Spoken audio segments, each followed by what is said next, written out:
and brighter elements. These things considered, what wonder is it that the works of Shakespeare, next to the Bible, are the most highly esteemed of all the classics of English literature? So extensively have the characters of Shakespeare been drawn upon by artists, poets, and writers of fiction, says an American author, so interwoven are these characters in the great body of English literature, that to be ignorant of the plot of these dramas is often a cause of embarrassment. But Shakespeare wrote for grown-up people, for men and women, and in words that little folks cannot understand. Hence this volume. To reproduce the entertaining stories contained in the plays of Shakespeare in a form so simple that children can understand and enjoy them was the object had in view by the author of these beautiful stories from Shakespeare. In the Register of Baptisms of the parish church of Stratford-upon-Avon, a market town in Warwickshire, England, appears under date of April 26, 1564, the entry of the baptism of William, the son of John Shakespeare. The entry is in Latin, Gulielmus Filius Johannes Shakespeare. The date of William Shakespeare's birth has usually been taken as 3 days before his baptism, but there is certainly no evidence of this fact.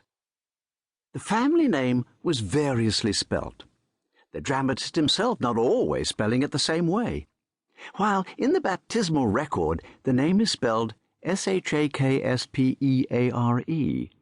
In several authentic autographs of the dramatist it reads Shakespeare, and in the first edition of his works it is printed Shakespeare. Halliwell tells us that there are not less than 34 ways in which the various members of the Shakespeare family wrote the name, and in the Council Book of the Corporation of Stratford, where it is introduced 166 times during the period that the dramatist's father was a member of the municipal body, there are 14 different spellings. The modern Shakespeare, Shakespeare, is not among them. Shakespeare's father, while an alderman at Stratford, appears to have been unable to write his name. But as at the time 9 men out of 10 were content to make their mark for a signature, the fact is not specially to his discredit. The traditions and other sources of information about the occupation of Shakespeare's father differ. He is described as a butcher, a wool stapler, and a glover, and it is not impossible that he may have been all of these simultaneously or at different times, or that if he could not properly be called any one of them, the nature of his occupation was such as to make it easy to understand how the various traditions sprang up. He was a landed proprietor and cultivator of his own land even before his marriage, and he received with his wife, who was Mary Arden, daughter of a country gentleman, the estate of Asbies, 56 acres in extent. William was the 3rd child. The 2 older than he were daughters, and both probably died in infancy. After him was born 3 sons and a daughter. For 10 or 12 years at least after Shakespeare's birth, his father continued to be in easy circumstances.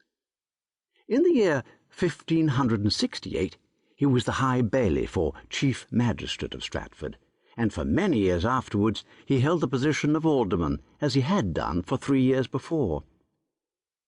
To the completion of his 10th year, therefore, it is natural to suppose that William Shakespeare would get the best education that Stratford could afford. The free school of the town was open to all boys, and like all the grammar schools of that time, was under the direction of men who, as graduates of the universities, were qualified to diffuse that sound scholarship which was once the boast of England. There is no record of Shakespeare's having been at this school, but there can be no rational doubt that he was educated there. His father could not have procured for him a better education anywhere.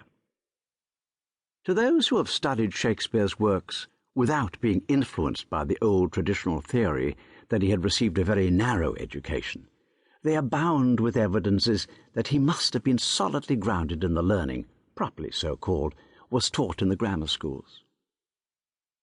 There are local associations connected with Stratford which could not be without their influence in the formation of young Shakespeare's mind.